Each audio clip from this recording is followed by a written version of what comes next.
Rain, a beast tamer working in the hero's party as support. He is not suited for combat but instead makes use of his skill to scout and carry their luggage, and he is very happy to have them by his side and continue aiding them in the missions. As he enters the room, he is shocked to know that he is being fired. Rain believes that they are just joking, but Arios the hero made it clear that he doesn't need a burden like him in his party.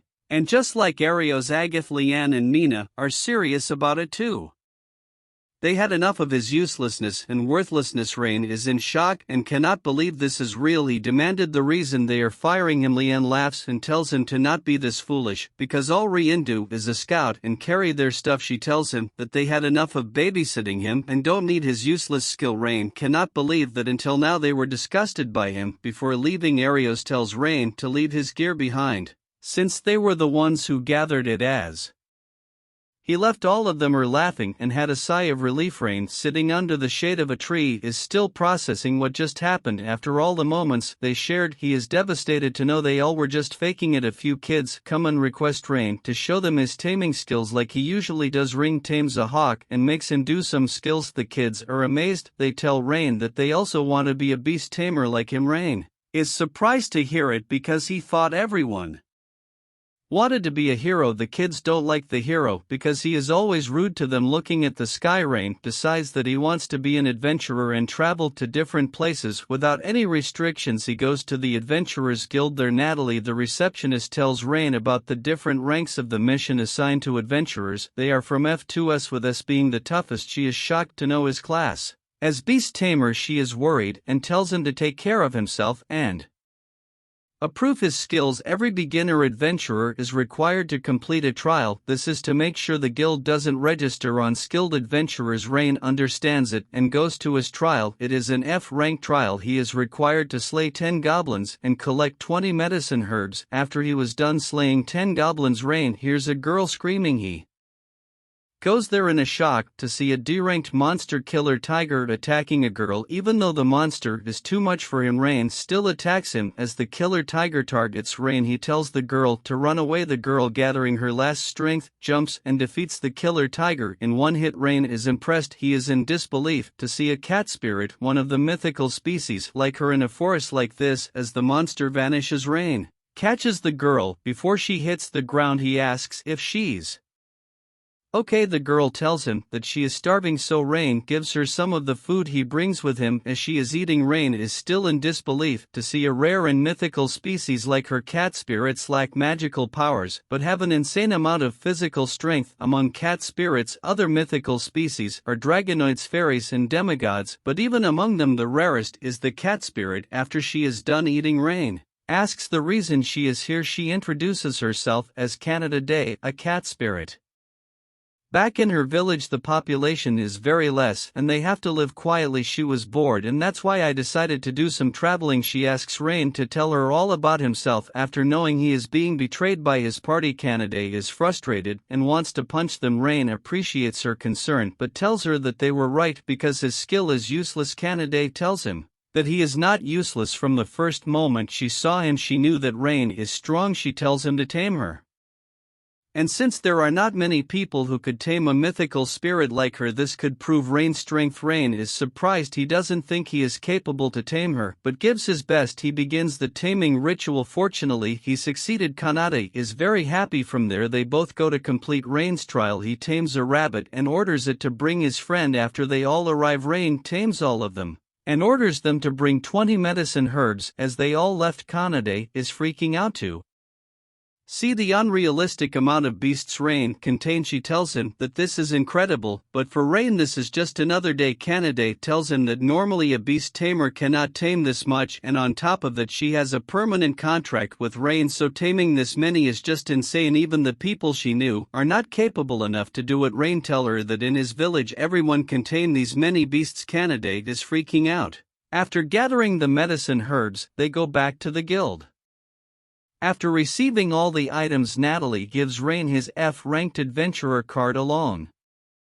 With 50 copper coins, Kanade is very excited and happy to know Rain is now an adventurer. A man is surprised to see a cat spirit in the guild. He asks her to come with him instead of this loser. Kanade is angry. She tells him that Rain is her master, and if he dares to say anything bad about Rain she will punch him. The man laughs knowing Rain is her master, because this means Rain is stronger than him, which is not possible. He challenges Rain to arm wrestle with Kanade as the prize. Rain understands that if he refuses to fight then this guy will not stop chasing after Kanade, so the best way to deal with this situation is to fight him. Seeing Rain has accepted the fight, the man is happy to know his luck has begun. Rain is ready. In no way he is letting this man take Kanade. As the fight begins in split seconds, Rain destroys him. That man is in shock. Rain is also confused. He doesn't know how he got this much stronger. Explains that when a master tames a powerful beast like me, he also acquires the equivalent strength. This means that Rain is just as strong as Kanade. Natalie, on seeing what just happened, apologizes on the man's behalf, because he has earlier also caused many problems. The guild was about to cancel his license. She is surprised as well as happy to see Rain having a strong partner like Kanade. She wishes him good luck and drags away the man. From there they go to their first job, but on seeing what they have to do, Kanade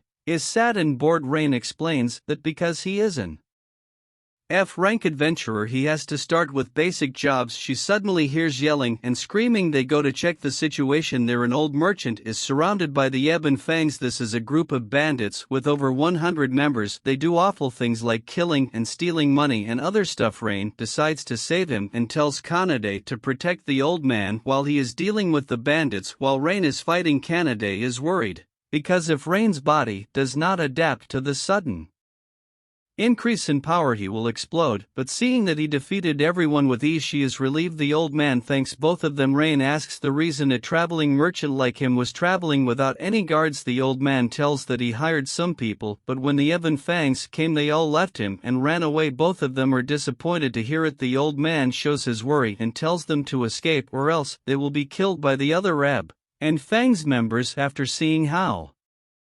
dangerous they can be, Rain decides to defeat every single member using his taming skills. He finds out the location of the group he tames in Arby's because their sting can paralyze anyone for 12 hours. He orders it to bring more of his friends. Canada is amazed and asks how Rain can tame an insect. It is because just like beast taming, one of its sub-skills is insect taming. Even though he is not good at it, he can still tame a few of them. He tells Kanade to go to the town and bring some reinforcements like knights and guild members, because it would be difficult to carry 100 bandits. Konde is not happy to leave Rain's side, but agrees to go after she goes. Rain tames more Arby's and sends them inside their hideout. On the other side we got to know that the hired adventurers that left the old man are Leanne and Mina along with another adventurer. They accepted to go with the old man to make some extra money while Arios and Agath complete their meeting with the king, but on seeing the Ebon Fangs they had no other choice but to run away. Leanne shows her frustration over the third member. He tells them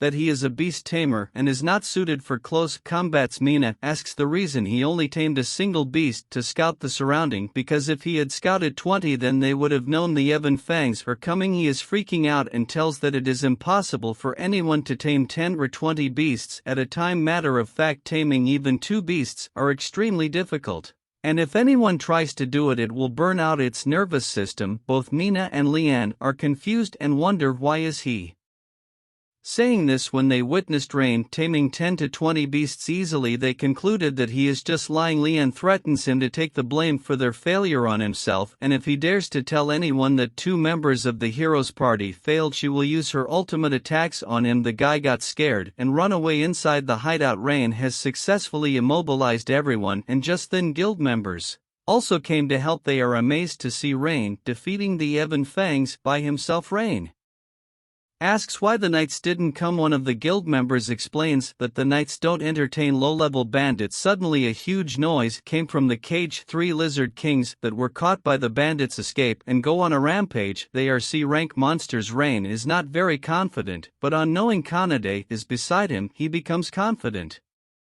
Together they defeat the Lizard Kings. When they go back to the guild on knowing they defeated the Ebonfangs, Natalie promoted Rain to E rank and as a reward gives several silver coins. With it they go to an inn to stay, but unfortunately the inn only has one room available with every other inn currently closed. They are forced to live in a single room. Rain is embarrassed and decides to camp out. Kanade stops him and asks the reason. He tells that he is a guy and to live with a girl makes him uncomfortable. Tells him that she doesn't mind sleeping in the same room, it's not like she can spend the night with any other boy, it is because she trusts him. Rain tells her to not trust anyone so quickly. Kanade tells that when she was traveling she encountered many people, all of them wanted her so that with her help they can climb higher ranks, but when she met Rain he was not like them. She can feel how kind and good a person he is. After a lot of persuasions Rain finally agrees. The next day Natalie offers them a job. The hooligan is attacking anyone who crosses the stretch bridge. Fortunately no one died, but this issue needs to be resolved quickly because the bridge is the only way to travel from the central continent to the southern continent. Natalie requests Rain to accept this job and the reward for completing his 5 gold coins. As soon as Rain hears the amount he agrees. Before coming to the bridge Rain tries to ask about the hooligan, but apparently no one disclosed anything. They arrive at the bridge. Both of them are shocked to see a red dragon flying above. As it landed the dragon transforms into a girl. She introduces herself as Tanya, a dragonoid. Just like cat spirits, dragonoids is one of the mythical species and their purpose is to find and fight stronger people. She challenges them to fight or else she will not leave this bridge. Knowing Kanade is also a mythical species, Rain is confident Tanya attacks Rain. Fortunately, he manages to block it. Tanya is impressed because until now her first attack was enough to beat anyone. She steps back and breathes fire. Fortunately just in time they both manage to avoid it. However, Kanade's tail catches some of the fire. She is very sad to see her lovely tail in this condition. Angry Kanade attacks Tanya with all her strength. Seeing they are evenly matched, looking for an opening, Rain attacks. However, Tanya blocks both of them. She spins and throws them into the sky. While they are in the air she again breathes fire. Fortunately they both manage to avoid it. Seeing it is more difficult than thought, Rain comes up with a plan. He tells Kanade to buy him some time, and while they are fighting Rain tames a bird and orders it to bring more of its friend. After they arrive he orders them to attack. Tanya is disappointed to know this is the plan Rain was preparing for. Instead of hurting her they are just irritating. As she moves a bit further she collapses. In a confused tone Tanya asks the reason. Rain explains that these birds are called pito. They are known for their poison, and with these many pitos it was enough to paralyze even a dragonoid not able to move even a single finger. She gives up. Rain requests her to come with him thinking he will sell her to other humans. Tanya accepts her fate. However, knowing Rain just wants to talk to her she is surprised. She agrees to come at the guild.